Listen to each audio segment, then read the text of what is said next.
Hi, everyone, and welcome. We'll get started in just a minute.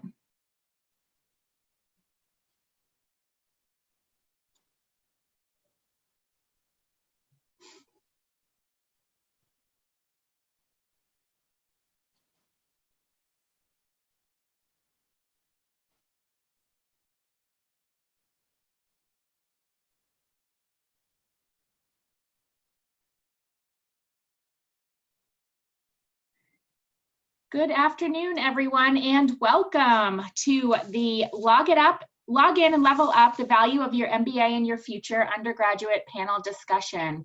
I'm Michelle Lederhose, the Director of Undergraduate Programs here with Forte, and we are in week 6 of our crisis series.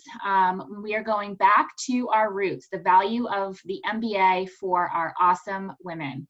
I'm excited to have here a panel of B-School leaders and professionals to have a conversation around what you should be thinking about today to be prepared for the MBA in your future. We would love to be able to say hello to you all. So if you're able, please look at the chat box, type in your name, school, class year, and major so the panelists can see who's in the room. You'll be able to see, please select 2, all panelists and attendees, so you can say hello to each other. And we'll use that really for introductions on the chat today. We will also ask that you use the Q&A box. You'll see that box on your Zoom as well. And use the Q&A for questions that we will be able to moderate today on the panel. So I'm excited to introduce our moderator today. I'm trying to switch my slide here. There we are. So I'm so excited to say hello to Sherry Hubert. Sherry's the Associate Dean of Admissions at Duke, the Fuqua School of Business.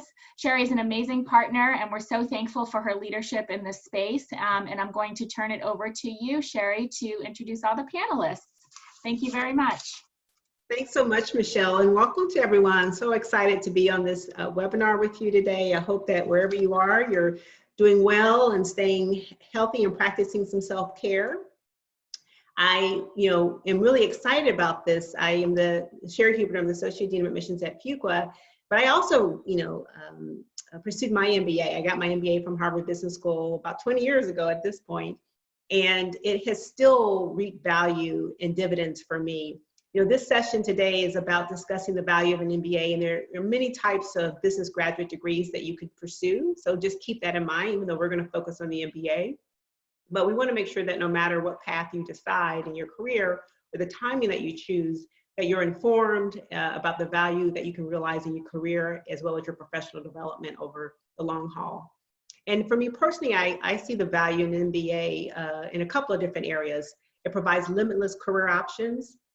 I've been able to transcend, all different sectors and industries with my degree, provides faster advancement, definitely salary benefits, and also, just to be honest, confidence building, right?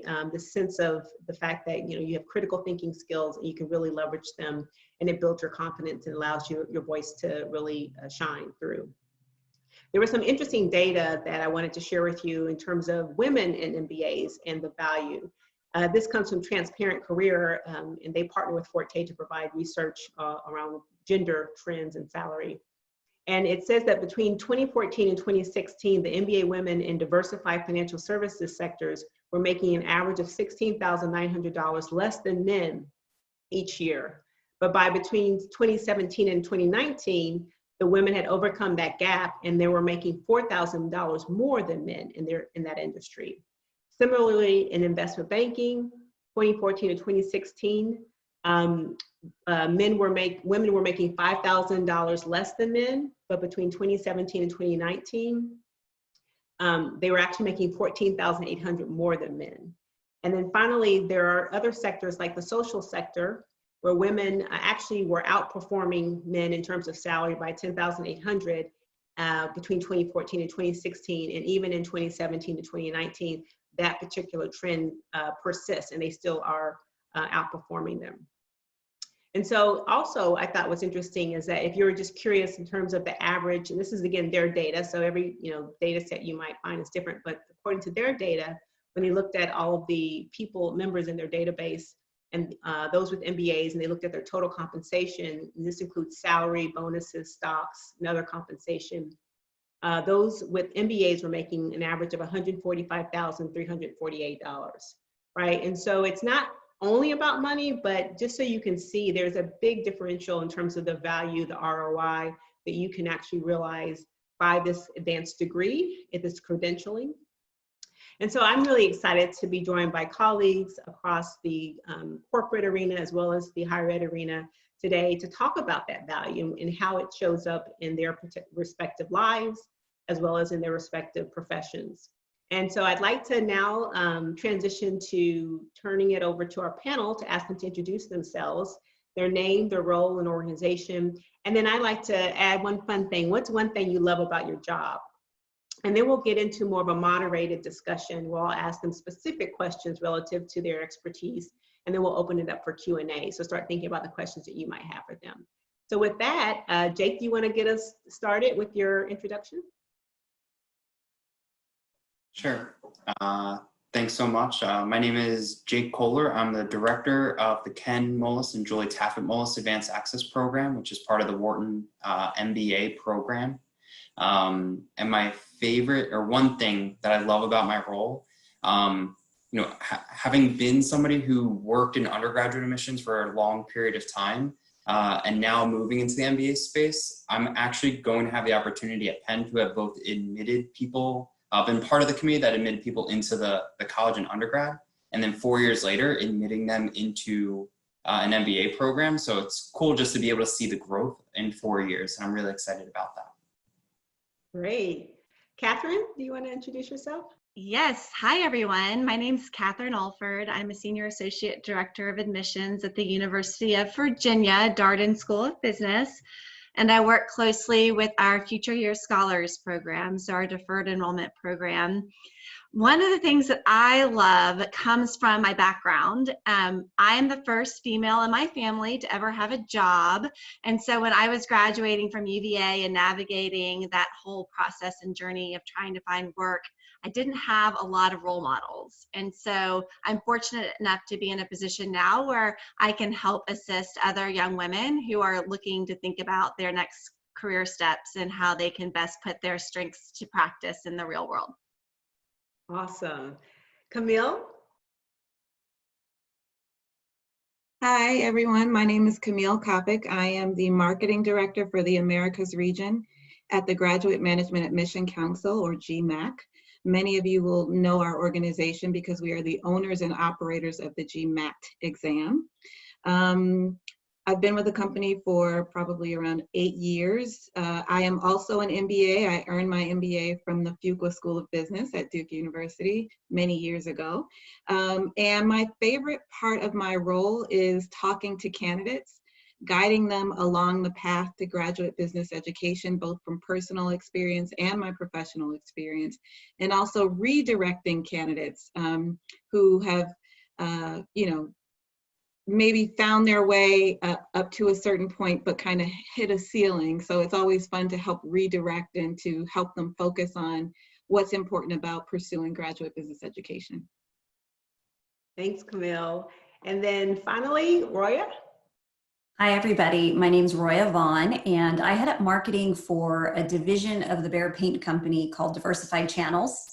And Behr Paint is sold exclusively at the Home Depot, but we have other brands that are sold all sorts of other places. So Diversified Channels just means the open marketplace.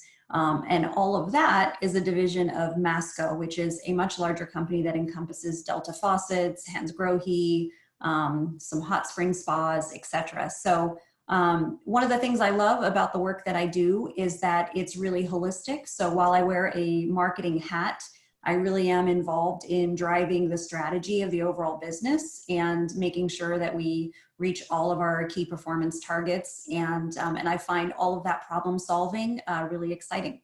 I'm also a graduate of UCLA at Anderson, or the Anderson School at UCLA, I should say, for my MBA. And Jake, like some of the folks you were saying, I went to UCLA for undergrad too. So someone probably admitted me in twice, but excited to be here today. Wonderful. As you guys can see, we have such a wonderful panel. really looking forward to the conversation. So thank you guys for taking the time. So let's dig right in. So Jake, I'm going to start with you. Given your role at Wharton, perhaps you can talk a little bit and share with them the benefits of a deferred admissions program from an MBA perspective. And then, how does Wharton's program work briefly? And then how would you advise undergrads to use that time while they're being deferred? Awesome. The Advanced Access Program at Wharton is new for us as an institution, but there are many institutions, again, Darden and several other MBA programs that offer these opportunities to apply as an undergraduate student when you're in the practice of taking tests and the practice of maybe writing essays with that sort of frequency, to almost get a guaranteed spot in an MBA program for the future. When I explain this to my parents who are so far beyond admissions worlds, I call it like a super early decision program where you make your enrollment, and when you enter the workforce, you are able to focus on the things that actually matter to you as a person and to you as a professional.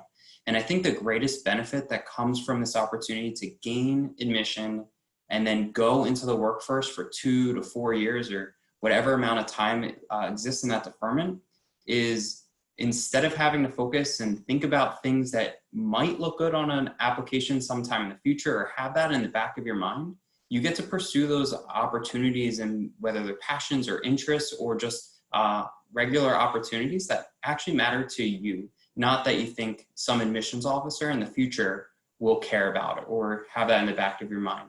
And on top of that, and this kind of extends into this opportunity to take professional risks. One of the things that we're actively seeking in those individuals that do decide to apply to our program are individuals who do care to take professional risks and want to push boundaries and not be scared that some sort of misstep or some sort of risk that didn't work out perfectly will impact their future candidacy. We want individuals who are going to push boundaries in that way.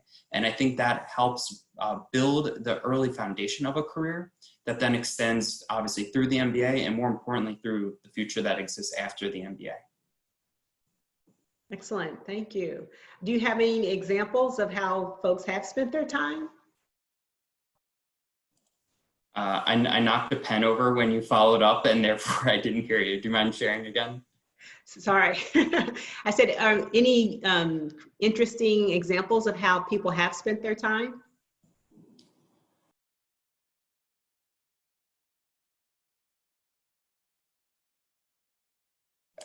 So one of the things that we saw with one of our MOLIS advanced access students, so a student from Penn who entered the program about 2 years ago, the first year that they went into the workforce, they went in, I think they started at Bain at the time, but they actually adjusted, and in the year prior to their entry, they decided to spend a year traveling, and they actually incorporated and started writing poetry, which was always an interest of theirs throughout their lives. And they basically spent time writing and learning and developing in that literary sense, which they hadn't done previously. Okay, interesting. Catherine, so I know that you also have a deferred admissions program, and I'm happy to have you share a little bit about it. But I'm also interested in, particularly since Darden has a wide variety of different types of programs, how should the audience think about the benefits of a 2-year MBA versus a 1-year master's program, or even further down the line in executive MBA? How do you counsel folks to think about which type of program or format is best for them? Right, because they're all called MBA, so it's confusing. What's the right format for me is a question that we get frequently. So when I break down the differences between the programs, I think about the benefit of a 2-year MBA is an opportunity for you to take a step back out of the workforce and really reflect on your experiences thus far, what they've shown you about who you are, your strengths, your interests, your talents, and then possibly redirect them into a different avenue or continue down the same path just at a faster pace. It gives you an opportunity to try out a summer internship, explore a new industry, explore a new function, and either stick with the newer function or go back to the old one. You just have a lot more flexibility and options. And then regardless, at the end, it's almost like the MBA served as a trampoline, propelling you into a greater level of responsibility at a faster pace had you stayed in industry. The benefit of a one-year program is that it's half the amount of time. It's a little bit more directed and targeted, usually a little bit more specialized toward a specific area of industry or a specific function area. You have less electives, less room for exploration, but you're still getting an advanced degree and some of the specific hard skills that you're looking to develop in a graduate degree. And then lastly, an executive format, and I'm also going to throw in part-time MBA as well for this piece of it. It's the same degree, different formats. You get the benefit of gaining leadership and problem-solving skills that you're able to apply directly in real time. You are still able to pivot to a different industry or a function, but typically you're juggling that with a full-time job, you're juggling that with schoolwork, and it tends to be more of an individually driven career journey that you're on. You'll have lots of support, but you're kind of initiating it at your own time. I would caution you to kind of think a little bit about with part-time programs, whether or not it's a cohort model or one where you can kind of pick up and take classes when it's convenient for you. I think you're going to find a different feel of community in a program where everyone begins and ends together versus when you can just kind of come in and go in and out as is convenient for your schedule. In terms of how I counsel people, I think about it in terms of, are you looking for a summer internship? Are you looking for a chance to try something out? If so, you need to go with the 2-year MBA program. If you're looking for more robust offerings of clubs and activities, full-time MBA. With the executive format or part-time, are you happy where you are? Are you wanting to stay within your organization and just move through it? Then you might want to think about an executive or part-time program. Or if you just can't stand to lose an income for that 2 years, you might want to think about working while going to school. Excellent, lots of good stuff in there. I would say also for the 1-year MBA, that could be another reason. If you just are interested in advancing, you don't necessarily need the internship, that could be another rationale for just wanting the condensed version of the MBA, a shorter period of time. And then you also have 1-year master's programs, which are different than MBA, right? Any nuance, in terms of how people should think about that? Yeah, so the 1-year master's programs are so the one that we offer at Darden is a master's in business analytics. So as you can see, it's very targeted, direct for people who want to be in that analytics space. Less of a leadership degree and a versatile degree, but more for specific to a specific industry. So I kind of feel like an MBA is a degree that kind of is opening your options open to a lot of different industries and a lot of different functions throughout your career, whereas specialized masters are kind of narrowing you into a particular course. So you need to evaluate yourself, like, am I trying to get deeper into a specific field, or I'm trying to broaden my opportunities? Excellent, thank you, Catherine. So Camille, so we've talked about some of the different types of programs, the fact that you actually can do deferred. In your role at GMAC, what advice would you share with the audience in terms of what they can be doing now to prepare themselves for the MBA in the future? And how did you prepare for your own MBA, and any resources that you would recommend they seek out at GMAC? Sure. So my biggest piece of advice would be to start now. Start preparing now. It's never too early. There are some common elements to all business school applications.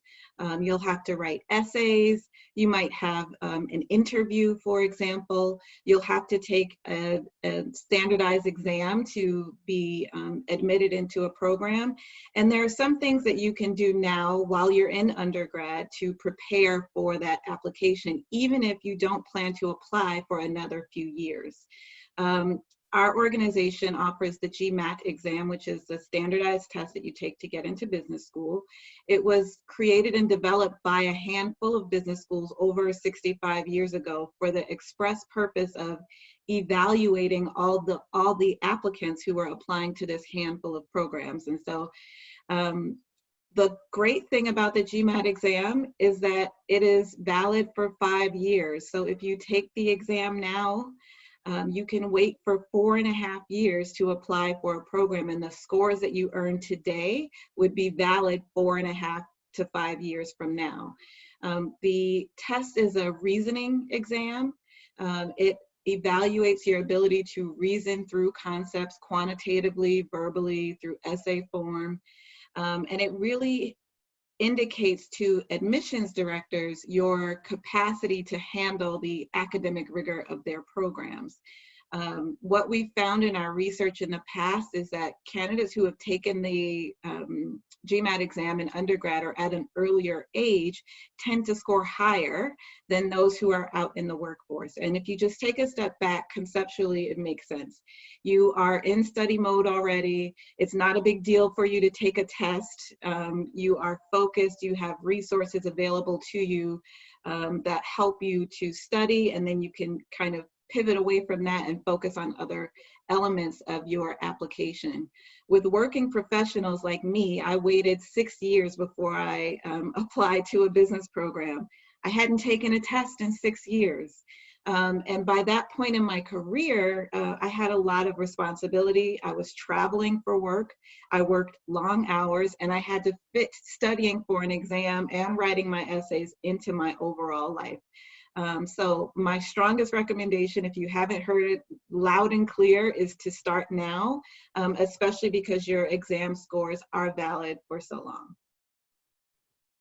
Excellent advice. Yeah, I know. I think I went after 5 years and, you know, took the Gmat multiple times as a result. Roya, what about you? What value did your MBA bring to your career advancement, first of all? And as the corporate executive on the panel, what skills and abilities do MBAs bring to the workplace, or in particular your organization, that these women should keep in mind? I think Catherine explained it really well, right? When you think about the MBA really opening you up and giving you a lot more breadth in terms of your expertise. Prior to going to the Anderson School at UCLA, I had been working in sports and event marketing and nonprofit marketing, and really enjoyed that field, absolutely loved what I was doing, but noticed that there was a little bit of a big gap. You were either really junior, kind of struggling to make ends meet like I was in those fields, or you were at the top of your game and making tremendous amounts of money doing huge, you know, Super Bowl events or something like that. And there wasn't a whole lot in between. And so I started seeing that there could be an opportunity to be in a field that leveraged those skill sets that maybe was a little bit more progressive in terms of the way that I could grow and mature in my career. And was interested in thinking about products and marketing products. And a lot of those, when I did some preliminary research, a lot of the companies that were recruiting in the area or that I was interested in really were looking for brand management type folks, and those folks needed to have an MBA. And so it really sort of depends on, you know, the field you're looking to go into. For me, it was really clear, you know, if I wanted to work at Mattel, which is the first place I ended up working right out of business school, Mattel was only hiring MBAs for brand manager, assistant brand manager positions. So it definitely gave me that little notch, you know, that qualification that would allow me to get into the types of jobs I wanted. But above and beyond that, I think for me, it was also really helpful to gain exposure to this huge breadth of different topics. And so while I had majored in college in communication studies and business administration, the depth of courses that I had in accounting and finance in undergrad were really, it was really quite shallow compared to what I ended up getting in the MBA program. And so coming out of an MBA program, I felt like I could effectively manage the overall business metrics. You know, I knew how to look at P&L statements. I knew how to think about accounting and how we needed to plan out our budgeting. All of those things still connected to marketing. So I was still who I was, but I was able to take a much more broad view of it. And then last but not least, I found myself in an interesting position where when I was admitted to UCLA for the graduate program, at the time, I was the youngest person who'd ever been to Anderson. And So going in there, you know, I hadn't really had a lot of exposure to other people who thought like me. And that sounds really strange, but there is a difference between the undergraduate community and, you know, finding people who like the same things you do in undergrad, and then being in a business school environment where people are, I felt, even more aligned to who you are, the way you're thinking. I really felt like I found my people when I first went to Anderson, and didn't realize I had missed my people before, you know. So it was a neat experience, and I did full time, and that was incredibly immersive, and I really enjoyed it. So I learned just as much from the colleagues that I met in that program as I did from the instructors. And at a young age, for me, that was really defining and really, really valuable. So those are all the things that I think I benefited from, and that really kind of were the values that I got out of the MBA. Now that I'm sitting on the side of the fence where I'm making hiring decisions and I'm looking at candidates, I think what an MBA signals to me is that someone was looking to have that broader view, right? Someone who was interested in expanding beyond their area of expertise, whether it be marketing or whether it be finance or accounting or whatever it might be. And they were also interested in understanding sort of the big picture and plugging in all of the things. And what I've found, and I've hired folks who have an MBA, and I've also hired folks who don't have an MBA. And I think that in general, folks who have an MBA really do demonstrate sort of a broader strategic understanding of the big picture. So they're able to kind of, even if they're not experts in all of the different areas that, that they need to work with as a cross-functional team member, they have just enough information to be dangerous so that they can partner more effectively across the organization. And so that would be a benefit that, and I think most people doing recruiting would be looking at with an MBA. That's excellent. I appreciate that. Are there any intangibles that you feel the MBA helps, especially women in particular, or for you personally? Were there any intangibles that that you found were strengthened through your MBA? Yeah, I go back to that collaboration, and it seems, you know, I'm sure there's plenty of people who are collaborative who have an undergraduate degree, but I think that the MBA environment really forces you to work together in teams a ridiculous amount. Almost everything you do in the MBA environment, at least the one that I was exposed to, was done with team members, cross-functional team members. And so I feel like there's definitely an ease or a familiarity with the cross-functional relationships and dynamics that you need to manage when you're an MBA graduate. Thank you so much. Very insightful. So this next question, and then we're going to open it up for lots of folks have chimed in the Q&A box, so I appreciate that. But for anyone on the panel, how do you think about when's the best time to pursue a graduate business degree, and what advice would you give these women on our call? Anyone can answer that. So for me, the turning point in my personal career was I had majored in business administration as well in undergrad. I was a marketer post-undergrad in the nonprofit sector, but I was really curious about the other components of marketing that I hadn't been exposed to at the time, and that I couldn't envision being exposed to if I continued on my existing career path. I knew as an undergrad that I eventually wanted to earn an MBA. I just wasn't sure when I would do it. And when I started to feel like I was hitting a ceiling, that's when I really started to investigate and to talk to people in my network who had earned an MBA or who were on the path to earning one. So that was it for me. I also recommend that if candidates are in a work situation where maybe they follow their path from their undergraduate major and they're in their first or second job, and they don't exactly embrace the kind of work that they do anymore. They were committed to it in undergrad, they were committed in their first and second job post-undergrad, but now they're interested in a completely different field. The MBA is what can help you pivot to something completely different. You can start off as a marketer and become a banker. You can be a consultant and then become an entrepreneur. The MBA is really the path to opening those opportunities. So it's really situational, in my opinion. It's not a one-size-fits-all. It is what are the circumstances that are you're currently experiencing in your life, and how do they attach themselves to where you see yourself 5, 10, 15, and 20 years from now? When you feel like you've reached that ceiling, I think that's the point where you should buckle down and really begin to think about an MBA. Great advice. Anyone else? If not, we can tack on. So I agree with everything Camille said, and especially that ceiling. It's time to move on. I would encourage you all to think about it from the flip side as well, from a recruiter's perspective, because a lot of recruiters are going to be looking at your pre-MBA experience and when they're hiring. And so what can you be doing now before business school to make yourself the most competitive for the job you're seeking after business school? Earlier, Sherry had asked Jake about examples of MLS scholars and how they had spent their time. We had a future year scholar who was working in federal consulting, and he'd been there for 2 years. And he came to a Darden event and was talking to an alum and told the alum that he was going to go to business school and then he was going to go into venture capital. And the alum said, "Do you know who venture capital firms are not looking for?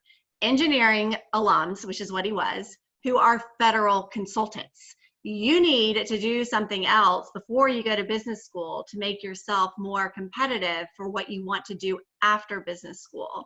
So the student took the advice and he pivoted into working for an organization that's kind of a service provider of VC funds. And so that is giving him more practical experience that he can then leverage in his career search in an MBA program. Wonderful, excellent advice. Well, you guys have spurred lots of questions in the chat box or in the Q&A box, so let's dig into them. There are a couple ones about deferred admissions, right? One is, can you explain how deferred admissions programs work? What's the timeline for applications, and how is it different from the normal MBA application, I guess, either timeline or so. And then another one was more about, deferred MBA programs enable young professionals to gain more robust understanding and perspective, and yet some students enter an MBA program with an idea but leave on a different path. In our essays, how should students convey that while we have a traditional career path, we're still open to different opportunities, but need an MBA to discover what those opportunities are? And I would say, especially in light that, if they're doing a deferred admissions, they're so early in their career and there's so much that's going to happen in 2 to 4 years. So what advice would you give them? I'll jump in at the start, but obviously Catherine and everybody else has some really valuable insights as well that'll vary from mine. I'll say at the initial question, so like the timeline for an application around a deferred admissions program. I know for ours and those that I'm most intimately aware of, the application exists in the spring of what would be your final year of study. So for those of you who are undergraduates, the spring of your senior year would be the time that you apply. And for us, you would find out basically by the time that you graduate if you're part of this program or not, thus giving you the opportunity to jump through that summer and start your professional career with the knowledge already in place that you have a seat in the MBA class, either 2 years down the road, 3 years down the road, or 4 years down the road. And then when it comes to the second question, and the one that Anasia had shared with the group, I have always come from the background where the best laid paths are not so strict that they cannot be flexible. And that's one of the things I think is a beauty of being able to enter the workforce with your eyes open and the doors open ahead of you, knowing that there's this great junction point a couple years down the road that will be there. So you're prepared to either pivot or accelerate or make that decision during your deferment period, during your MBA, and obviously after your MBA as well. So those are my thoughts, but I'm really curious what others have to say about it. I would just tack on, I'm looking at deferred programs. Some offer extra perks with their deferred programs for the time between when you graduate and when you begin your MBA program. So that's going to be program specific. Typically they relate to scholarship and opportunities with alumni connections, career support, things of that nature. And then in terms of careers changing, don't worry. Admissions officers, once you get into a program, they are out of your life unless you're helping them. Hopefully you're going to help them recruit the next class, but they're pretty much gone. They will not be standing at the end of the stage, making sure when you get your diploma that you're actually taking off to work in the industry that you indicated your interest in on your application. We know that you're going to come to business school to explore, to learn more about yourself. And when you're thinking about your application, I think it's always helpful to be able to highlight the strengths that you've identified in yourself and how you could see them playing out after business school. I could see myself using these skills in this way, or I could use them in this way, but I'm open to what might come. That's a perfectly appropriate response in an essay. Yeah, thank you. Thank you, Catherine. Yeah, and some people have a short-term plan and a longer-term plan, a plan A and a plan B. So it's the whole purpose of going to an MBA is to explore, right? To take risks, to figure out what's of interest to you, where your passions and your strong suits align. So not to worry.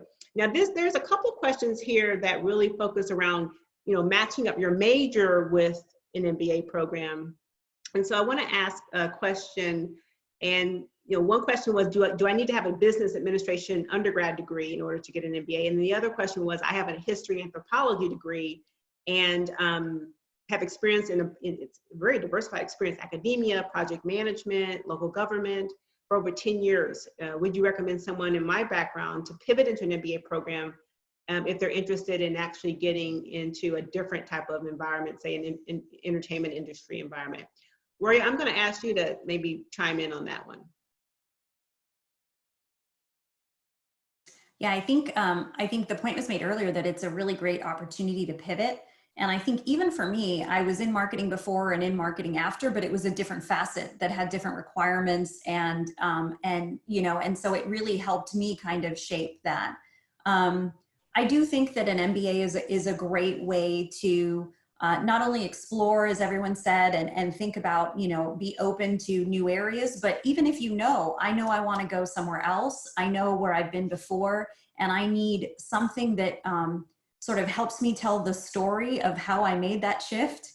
I think an MBA can really help, not only to give you the tools and the skill set required, but also, just from a really practical standpoint, when people are looking at your resume, if you have been a historian or working in academia and now you're applying for a job in entertainment, if I'm the recruiter in entertainment, I'm probably going to, think twice before taking a chance on you. But if you went to an MBA program and took some specialized courses or were involved in an internship or, demonstrated that not only am I interested in this space, but I'm taking steps towards it, I think that goes a long way with hiring managers in terms of understanding your intent and your passion and buying into the pivot that you're making. Mm-hmm. Camille, I'm going to ask you this one. How much does the GMAT cost to take? That's an important question. That is, I can't believe I forgot to mention that.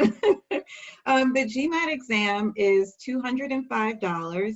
And right now we're in a really interesting time.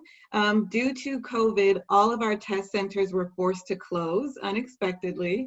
And so within a matter of 4 or 5 weeks, we launched a new version of the test that enables candidates to take it from their own home. Normally, you would only have the option to take it in a test center. So because of the change, we have made it a flat rate of $205. You can send your scores to an unlimited number of schools for free. That's a departure from our standard procedure as well. And you can find many prep resources on MBA.com. That's also where you register for the test. So you register for the test on MBA.com, you sit for the exam in your home, in the convenience of your home, and within 7 to 10 business days, you decide what schools you want to send your scores to. And again, you can send it to an unlimited number of schools. And again, your scores are good for 5 years. One other thing I want to mention is that in the future, in the near future, it is likely that some test centers will open. We are abiding by all local jurisdictions. So if your state governor decides to open back up, it is likely that a test center might open back up as well, although our testing capacity will be reduced, still to minimize physical interaction. So with that, you will likely begin to have an option to either test in a test center or in the convenience of your home. My recommendation in terms of preparation is to prepare for the exam that you plan to take. If you plan to take it at home, make sure you review all of the computer requirements to make sure that your personal laptop, for example, meets all the requirements, that you're using tools like the online Whiteboard practice to practice for your practice exams at home. If you're taking the test in a test center, make sure you know what kind of identification to bring. Just go to MBA.com and really investigate all of the rules and regulations around testing so you have an optimal testing experience. Great, thank you so much. I know we're running a little bit behind, and so we have to wrap things up. For the folks who had questions, I think there was a question about what industries are thriving for an MBA outside of the entertainment industry, like healthcare. And I think if you go to various schools' websites or talk to schools, talk to their career centers, look at their career reports to see where their graduates are going, that's a good way, in sense, to get a feel for, you know, if I come out of this particular program with an MBA, here's where the opportunities exist across industries and functions. And then lastly, I'm going to ask Catherine to answer this question. There's a couple questions about recommendations, recommenders. So, you know, who should people pick? What's the best type of recommender to pick? Yeah, so the recommendation letters are the only part of the application that you aren't writing yourself. And this is the school's opportunity to learn a little bit more about what it's like to work with you. What kind of a team player are you? Do you take a leadership responsibility? Are you a strategic thinker? And so the best recommendation letters come from people who have worked for you in a professional environment. So think about a direct supervisor or someone that's worked with you in a professional setting. At the end of the day, it comes down to your judgment. So use your best judgment on who can answer those questions. Wonderful. Thank you so much. And thank you to all of you, our audience, for such great questions. I'm sorry that I couldn't get to all of them. Thank you to our panelists. And now we'll turn it over to Michelle. Oh, thank you so much. Sherry, thanks so much for leading such a great conversation. And wow, this panel just blew me away. I'm not surprised at all. We're so appreciative on behalf of all of the Forte team and everyone on the call today, just so appreciative for your thought leadership in this space, your time. Our partners have just really been front and center in supporting all of us through this crazy time. And this is such an important topic that all of these students are excited to hear about. Great questions, students. I'm so impressed. And I know each and every one of the folks on this call would be happy to continue the conversation. I know you can connect with them over LinkedIn and just continue the conversation, especially for some of these more specific questions and unique situations that the students are coming up with. But heard so many wonderful things. I'm excited for all of our audience and the future of the MBA and all these amazing women that are going to be joining your MBA programs in the future. So on behalf of Forte, thank you so much. Stay healthy and stay well, and keep in touch. So thank you, everyone. Bye-bye.